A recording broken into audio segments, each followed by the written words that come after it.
ሚዲያ ላይ እንደሚውሉት መግለጫ ሲወጡ እንደሚውሉት እና ጠፍቷቸው ነው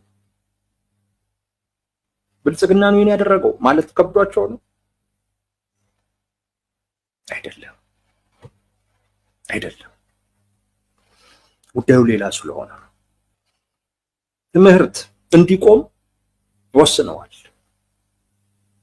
ስለዚህ አስተማሪዎች ሲያስተምሩ ማየት አይፈልጉም። ተውት መቅጣት በጅምላ እኮ ገሉ ያውቃል። አልሰማችሁም እንዴ? በዜና ተነግሯል።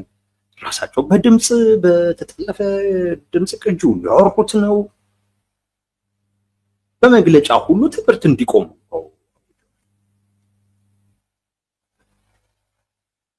አውጇል። እነዚህ መምህራን የፋኖ አደረጃጆች ያወጡትን መመሪያ እና ትዕዛዝ የጣሱ ናቸው። የማድረግ እድል አላቸው ነው የምላችሁ። ትዕዛዛችን ተጣሰ ብለው ያመኑ አካላቶች ያ ትዕዛዛቸው እንዲፈጸም ምን ያደርጋሉ? ቅጣት ይወስዳሉ። ስለዚህ የብልጽግና እንትን ናቸው ምናምን ማለት አያስፈልግም። ይሄ አንድ ማሳያ ነው። ይህንን ትዕዛዝ ያወጡ የፋኖ አደረጃጀቶች ትዕዛዛቸውን የጣሰን አይካል አይቀጡም ብለህ ልትከራከርላቸው አትችልም። ትዕዛዙን ሲያወጡት ራሱ ከማስጠንቀቂያ ጋር ነው። የተገደሉ መምህራን አሉ። አንዳንድ ቦታዎች ላይ ትምህርት ቆሟል ስላሉ ብቻ ሳይሆን ያሉትን ነገር አልፈጸሙም ባሏቸው አካላቶች ላይ የወሰዷቸው ተጨባጭ የሆነ እርምጃ ስላለ፣ ስለዚህ አሁን ላይ ወጥተህ የፋኖ አመራሮችን ጠይቂያቸው አንዳቸውም ይሄንን ነገር አያውቁትም ብለህ ልትከራከርላቸው አትችልም። ራስህን ትዝብት ውስጥ ልትጥል ፈልገህ ካልሆነ በስተቀር።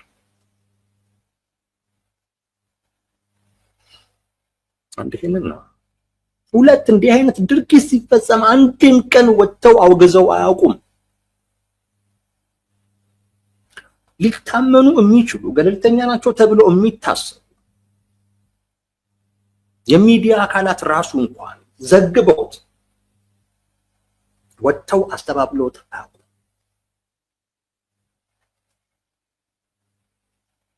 ሊያደርጉት ይችላል። ከዛ ውጪ ቪዲዮ ላይ ካያችሁት